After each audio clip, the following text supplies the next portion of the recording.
तो जी हाँ, आज मैं आपके साथ जो ट्रिक शेयर करने वाला हूँ बड़ी दिलचस्प सी ट्रिक है।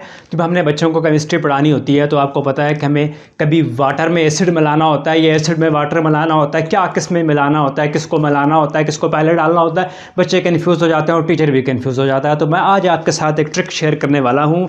ये देखें, ये हमारे पास है एसिड। मुझे रेड से कलर शो करना चाहिए था बट रेड कलर था नहीं। ये एसिड है और इस बीकर में वाटर है। ये एक बीकर है जिसमें वाटर है, ये दूसरा बीकर है जिसमें एसिड है।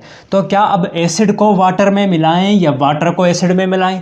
तो ये एक तीसरा बीकर है। अब हमने एसिड को पानी में मिलाएं, पानी को एसिड में मिलाएं, किसको किस में मिलाएं? इसमें आप एक रूल याद रखें, ट्रिपल ए और ए। ट्रिपल ए का क्या मतलब है ये देखो, मैं लिखने वाला हूँ ऑलवेज।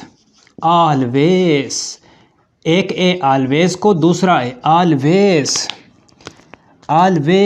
ऐड, ये तीसरा ए ऑलवेज ऐड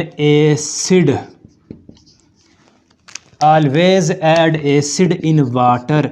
यानी अगर हमने एसिड और पानी का आपस में मिलाना हो तो हमें हमेशा क्या मिलाना चाहिए, क्या ऊपर डालना चाहिए? Acid. Triple A, always add acid in water. तो इस तरह के एक रूल हमने बनाया, एक दिलचस्प सी बात बन गई। तो इस तरह हम बच्चों को चीज़ें ज़रा ज़्यादा मेमोराइज रहेंगी और ज़िंदगी भर के लिए याद रहेंगे और आपको भी याद रखेंगे। ये ट्रिक आपको कैसे लगी, ये कहानी आपको कैसे लगी, कमेंट्स में ज़रूर बताइएगा। अगर आपको अच्छी लगी है तो प्लीज़ इसको दूसरों के साथ ज़रूर शेयर कीजिएगा। अपना बहुत सा ख्याल रखिएगा। अल्लाह हाफिज़।